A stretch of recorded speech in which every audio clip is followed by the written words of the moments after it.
तो आज हम बात कर रहे हैं भल्लातक प्लांट की। ये द्रव्यगुण का जो NCISM का सिलेबस है उसका सेकंड जो पेपर है उसका ये प्लांट है और ये 9th नंबर का प्लांट है जिसका नाम है भल्लातक। तो हम इसके बॉटनिकल नेम के बारे में, फैमिली, इंग्लिश नेम, इसके क्या पर्याय हैं, रस पंचक, इसका आम्लिक प्रयोग, इसके विशिष्ट योग किस किस फॉर्मुलेशन में ये यूज़ होता है, इसके प्रयोज्यांग यानी कि इसके कौन सा पार्ट, इस प्लांट का कौन सा पार्ट यूज़ होता है उसके बारे में देखेंगे। इसकी किस मात्रा का प्रयोग हम औषधि के रूप में कर सकते हैं और भल्लातक की जो सही भल्लातक है उसकी पहचान कैसे करनी है, इन सब के बारे में हम पढ़ेंगे। तो पहला जो पॉइंट है वो है बॉटनिकल नेम। तो भल्लातक का बॉटनिकल नेम सेमिकार्पस एनाकार्डियम है। भल्लातक का बॉटनिकल नेम जो है वो सेमिकार्पस एनाकार्डियम है।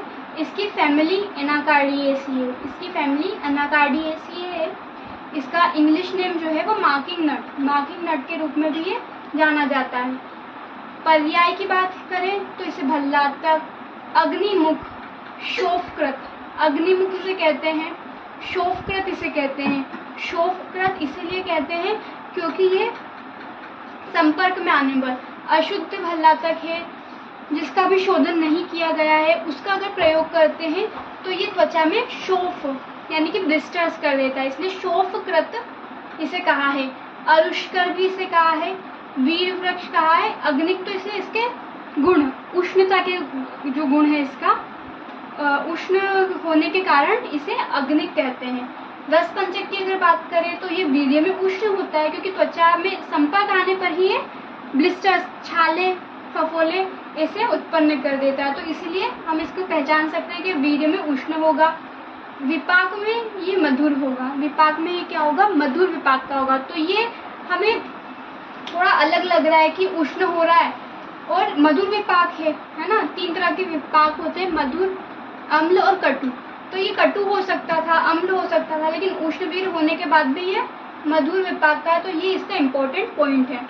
फिर अगर गुण की बात करते हैं तो ये लघु, स्निग्ध और तीक्ष्ण गुण का होगा। गुण की अगर बात करें तो ये कैसा होगा, लघु, स्निग्ध और तीक्ष्ण गुण का होगा। हम इसको समझ सकते हैं अगर उष्ण है तो तीक्ष्ण भी होगा और तीक्ष्ण है ना, तो ये क्या करेगा, लघु भी होगा क्योंकि इसे भेदन करने के कारण भल्लातक भी कहते हैं। भल्लातक को इसकी निरुक्ति में भी कहा गया है कि ये भेदन, मल का भेदन करने के कारण से भल्लातक का। तो कहीं पे भी भेदन का कर्म होगा तो वो तीक्ष्ण तो होगा ही, साथ ही लघु भी होगा ताकि वो आसानी से भेदन कर्म कर सके। साथ ही ये स्निग्ध होगा, तीक्ष्णता के साथ ही क्या है, स्निग्ध। तो इस तरीके से हम याद कर सकते हैं कि लघु, स्निग्ध और तीक्ष्ण है।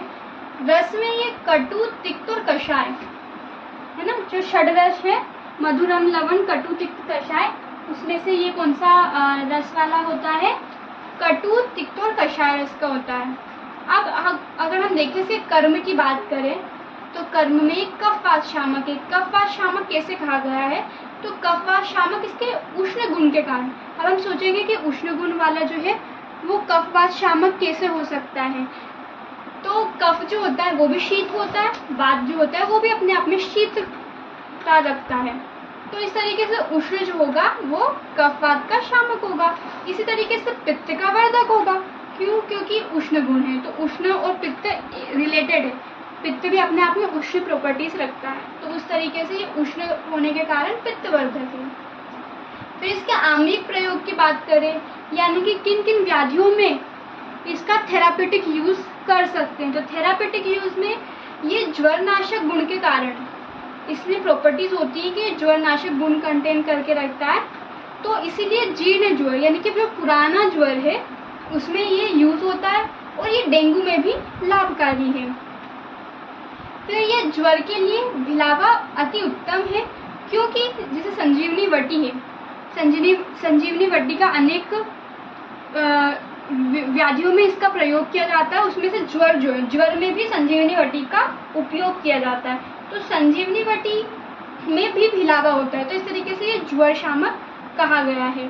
फिर अगर बात करें तीसरे पॉइंट की, तो ये श्वेत कुष्ठ और पुराने चर्म रोग को भी ठीक करता है। श्वेत कुष्ठ जैसे कि ल्यूकोडर्मा जिसे कहते हैं, तो इस तरीके से चर्म रोग में भी ये उपयोगी होता है। लेकिन अब आप सोच रहे होंगे कि ये तो शरीर के या फिर त्वचा के संपर्क में आने पर ही दाह या फिर ब्लिस्टर्स कर देता है, तो ये किस तरीके से चर्म रोग या फिर स्किन डिजीज में लाभकारी है? तो इसका आंसर ये होगा कि भल्लातक जो है उसका शोधन करते हैं और शोधन के बाद ही इसका प्रयोग करते हैं। तो शुद्ध भल्लातक यानी कि जो शोधित भल्लातक है उसका प्रयोग करेंगे तो ये चर्म रोग और श्वेत कुष्ठ जैसी बीमारियों में भी लाभकारी होगा। फिर अगर चौथे पॉइंट की बात करें तो उपदंश, उपदंश जो होता है उसमें भी भिलावा एक सफल औषधि है। फिर उपदंश में ये एक सफल औषधि होगी, लेकिन इसके लिए क्या होगा, पथ्य का भी पालन करना होगा। पथ्य पालन में रोटी, घी और शक्कर के अलावा कुछ और नहीं देना है। अगर कुछ और दिया जैसे कि अम्ल पदार्थ हो गए, उष्ण गुण वाले पदार्थ, पेय पदार्थ या फिर अन्न, ऐसा अन्न हो जिसमें उष्णता, अम्लता, तीक्ष्णता, ये सारी चीजें होंगी और उसी के साथ अगर भिलावा का सेवन किया तो ये रोग को और बढ़ा सकता है और अपना साइड इफेक्ट भी शो कर सकता है, यानी कि उपयोगी ना होकर अनुपयोगी प्रभाव अपना दिखा देगा। फिर अगर बात करें श्वेत प्रदर में, श्वेत प्रदर लेना होता है और उसके साथ घी और शक्कर मिला देते हैं, यानी कि भिलावा लिया और दारू हरिद्रा उनको कपरछन करके उसका चूर्ण को कपरछन करने के बाद उसमें घी या फिर शक्कर के साथ उसको चटाने से ये श्वेत प्रदर में लाभकारी होता है। तो इस तरीके से हमने देखा कि भिलावा के आम्लिक प्रयोग क्या होते हैं। ये हम बात कर रहे हैं द्रव्य गुण के पेपर 2 के 9th टॉपिक भल्लातक की, भल्लातक प्लांट की, जिसमें कि द्रव्य गुण के जो सेकंड पेपर में सेकंड जो पोर्शन है उसमें प्लांट्स के ही नाम दिए हैं और उन्हीं को पढ़ना है। तो उस तरीके से ये हम 9th जो टॉपिक है भल्लातक, 9th प्लांट है, उसके बारे में पढ़ रहे हैं। तो अब हम देखते हैं कि 7th जो पॉइंट है वो है विशिष्ट योग, यानी कि ऐसे कौन कौन से फॉर्मुलेशंस होते हैं जिसमें भल्लातक का प्रयोग किया जाता है। यहाँ पर विशिष्ट योग यानी कि फॉर्मुलेशंस हो गए, जैसे कि हम देखें बहुत सारे फॉर्मुलेशंस होते हैं, कुमार्यासव, च्यवनप्राश, ऐसे ये केवल एक नाम के तौर पर, एक एग्जाम्पल के तौर पर। तो जैसे कि कुमार्यासव है तो वो आसव जो है, कुमारी आसव, उसमें बहुत सारी औषधियाँ डलती हैं, तो उस तरीके से एक योग बनता है। तो विशिष्ट योग में भल्लातक का क्या क्या फॉर्मुलेशन बनते हैं, तो भल्लातक तेल, अमृत भल्लातक और भल्लातक लवण, यानी कि इसमें केवल भल्लातक नहीं होगा और भी औषधियाँ होंगी। उस तरीके से भल्लातक तेल के रूप में हम इसे यूज कर सकते हैं, अमृत भल्लातक के रूप में इसका योग होता है और भल्लातक लवण भी होता है। इसके प्रयोज्यांग यानी कि इसका कौन सा पार्ट यूज होता है, तो इसका फल प्रयोग में आता है। फल जो होता है ये ब्राउन कलर का होता है, जो पकने पर ब्राउन होता है, इससे पहले जो होता है ये हरे कलर का होता है और इसके ऊपर जो है एक केप जैसा स्ट्रक्चर होता है।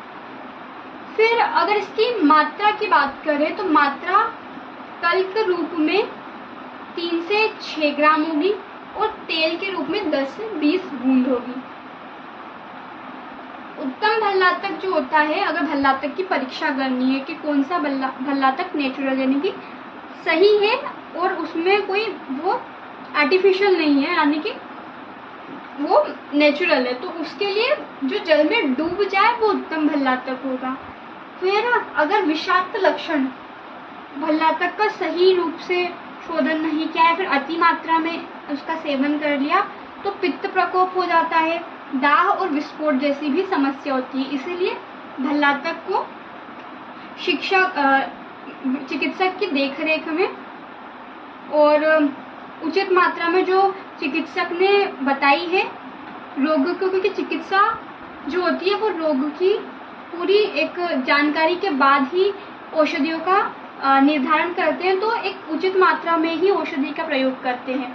जो चिकित्सक ने जितनी मात्रा बताई उतनी ही मात्रा में लेना, अधिक मात्रा में लिया तो ये पित्त प्रकोप और दाह और विस्फोट जैसी समस्या को भी उत्पन्न करता है। तो इस तरीके से हमारा भल्लातक प्लांट जो है उसके बारे में हमने पढ़ा आज।